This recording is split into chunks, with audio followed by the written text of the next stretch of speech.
Ang mga bagong taripa ng Amerika ay isang pag-atake, kaya opisyal nang nasa estado ng digmaan ang Canada laban sa Amerika. Sa ganitong pahayag ngayong araw ay lumabas si punong ministro ng Canada na si Mark Carney. Ipinahayag ng pinuno ng pamahalaan ng Canada na umatras ang panig ng Canada mula sa negosasyong pangkalakalan sa mga Amerikano dahil sa hindi katanggap-tanggap na mga kondisyon ng kasunduan.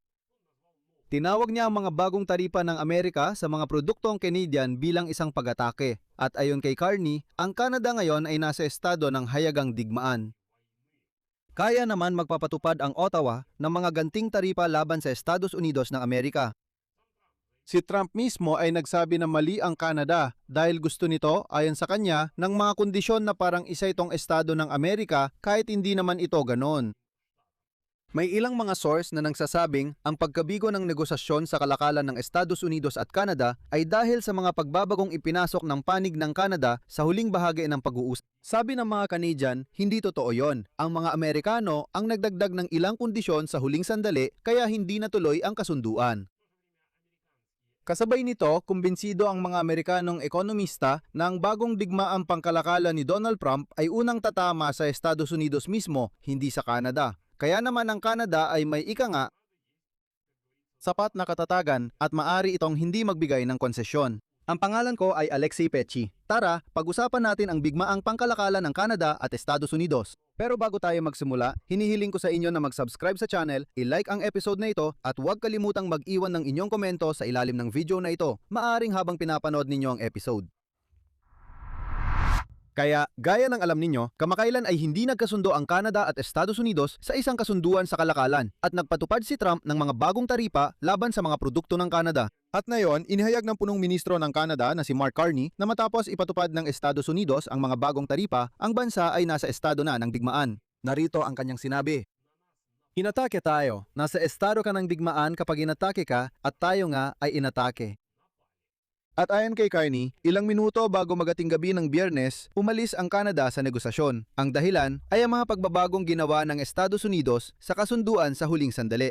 Sinabi ni Carney na ang mga pagbabagong ito, ayon sa kanya, ay hindi makatarungan, hindi praktikal sa ekonomiya at nagdudulot ng pagdududa sa pagiging maaasahan ng anumang kasunduan. Ito ang unang desisyon ni Carney na magpatupad ng bagong mga taripa laban sa Estados Unidos mula nang mahalal siya bilang punong ministro noong nakaraang tagsibol. Ang hakbang na ito ay nangangahulugan ng panibagong seryosong paglala ng relasyon sa pagitan ng dalawang bansa. Ibinunyag ni Carney ang ilang mga controversial na issue sa huling linggo ng negosasyon na sa huli ay nagdulot ng pagkabigo ng kasunduan. Kabilang dito ang mga probisyon tungkol sa mga taripa para sa industriya ng sasakyan, pati na rin ang mga pagtatangkang limitahan ang karapatan ng Canada na ipagtanggol ayon kay Carney ang kanilang wika, kultura at sa esensya ang kanilang soberanya. Partikular, ito ay tungkol sa pagtatanggol ng wikang Pranses sa Quebec. Ayon kay Carney, hiniling din ng Estados Unidos na limitahan ang karapatan ng Canada na pumasok sa kasunduang pangkalakalan sa ibang mga bansa, partikular na sa India, United Arab Emirates at Indonesia. At ito ay talagang matindi ang pagkakasabi dahil ang mga Amerikano ay parang sinasabi ganito, kayo ay makikipagkalakalan sa amin at wala nang iba. Kami ang magtatakda kung saang mga bansa kayo pwedeng makipagkalakalan at kung alin ang hindi pwede. Ang ganoong probisyon ay isinama ng panig ng Amerika sa kasunduan sa mga huling oras bago ang deadline. At dito, binigyang diin ni Carney na ang ganitong kondisyon ay palaging magiging hindi katanggap-tanggap para sa gobyernong ito. Yan ang kanyang sinabi. Dagdag pa ni Carney, kahit na magkaroon ng kasunduan sa Estados Unidos, mananatili pa rin itong hindi mapagkakatiwalaan. Bakit? At narito ang sinabi ni Carney. Mas maaga kaysa sa iba, naunawaan ng ating gobyerno na babaguhin ng Amerika ang lahat ng kanilang ugnayang pangkalakalan, magpapataw ng iba't ibang taripa laban sa pinakamalalapit nitong kaalyado at gagamitin ang ekonomikong integrasyon bilang sandata. Aminado kami na minsan ito ay pinirmahan lamang gamit ang lapis. Alam mo na, kahit anong kasunduan sa mga Amerikano, ang punong ministro ng Canada ay nagbigay rin ng pahiwatig tungkol sa hindi pagkakasundo sa loob ng negosyador na grupo ng Amerika na naging dahilan kung bakit may mga pagbabagong ginawa sa kasunduan sa huling sandali. Isa pang sipe. Nagkakaisa ang koponan ng Canada pero hindi mo masasabi ang ganoon tungkol sa administrasyon ng Estados Unidos. Ang mga hindi pagkakaunawaan sa administrasyon ni Trump ay naitala hanggang sa sandaling nagsimula ng pag-usapan ng mga panig ngayong linggo ang pinakamaliliit na detalye ng kasunduan. At ang problema ay nasa panganib na ngayon, hindi lang ang muling pagsusuri ng ugnayan ng Estados Unidos at Canada, kundi pati na rin ang muling pagsusuri sa kasunduang pangkalakalan sa pagitan ng Canada, Estados Unidos at Mexico. At pagkatapos ng pagkabigo ng negosasyon, inakusahan ng Estados Unidos ang Canada na sila ang dahilan kung bakit nabigo ang mga pag-uusap. Sinabi ng kinatawan ng kalakalan ng Estados Unidos na si Jaimes Angrir noong Biyernes ng gabi sa mga social media na inalok ng Washington sa Canada ang pinakamagandang kondisyon kumpara sa lahat ng malalaking exporter sa merkado ng Amerika. Gayunpaman, ayon kay Greer, ang mga bagong kahilingan mula sa Ottawa at ang pagtanggi nito sa mga naunang napagkasunduang usapan ay sumira sa balanse na naabot ng magkabilang panig nitong mga nakaraang araw. At noong Sabado ng umaga, idinagdag pa ni Greer na wala pang nakatagdang bagong negosasyon sa ngayon. Ayon sa kanya, nagsisimula na ang Estados Unidos sa paghahanda ng, sa kanyang sinabi, sagot sa mga ganting hakbang ng Canada. Sa madaling salita, magsisimula na naman ang panibagong siklo ng mga taripa dahil malinaw na magpapatupad ng sarili nilang taripa ang mga Amerikano, sasagot ang Canada ng sarili nilang taripa, sasagot ulit ang mga Amerikano sa mga ganting taripa ng Canada, sasagot na naman ang Canada ng sarili nilang taripa at ganoon na lang paulit-ulit.